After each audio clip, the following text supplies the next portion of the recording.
আমাদের দাবি হচ্ছে যে 16 ডিসেম্বর গত 16 ডিসেম্বর যে আমাদের একটা ঘটনা ঘটছিল, যে ঘটনার পরিপ্রেক্ষিতে এখন পর্যন্ত 15 জন আমাদের স্টুডেন্ট আহত হয়েছে, এর বাইরে 3 জন গুরুতর আহত হয়েছে, আবার আমাদের 2 জন শিক্ষকও এই ইনসিডেন্টে আহত হয়েছে। কিন্তু আমরা এখন পর্যন্ত ন্যায্য বিচার পাই নাই।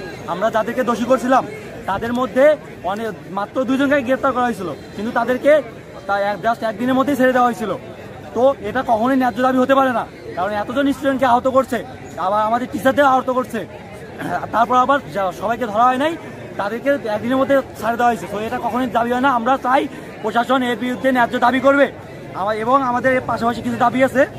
আমাদের প্রথম দাবি হচ্ছে হামলার সাথে জড়িত প্রত্যেককে এই মুহূর্তে গ্রেপ্তার করে দ্রুততম সময়ে কঠোর শাস্তি নিশ্চিত করতে হবে।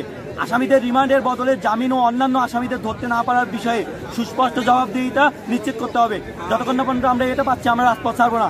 এরপর রাজশাহীর আবাসিক এলাকাগুলোতে অস্ত্র, মাদক ও সন্ত্রাস মুক্ত করতে হবে।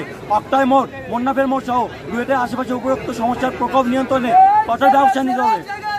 রুয়েট এবং এর আশেপাশের এলাকাগুলোতে অনেক চুরি, ছিনতাই এগুলো হয়ে থাকে, এগুলো মুক্ত করতে হবে। এবং রুয়েটবাসীর নিরাপত্তার স্বার্থে রুয়েটের আশেপাশের এলাকা আইন শৃঙ্খলা বাহিনী নিয়মিত টহল নিশ্চিত করতে হবে।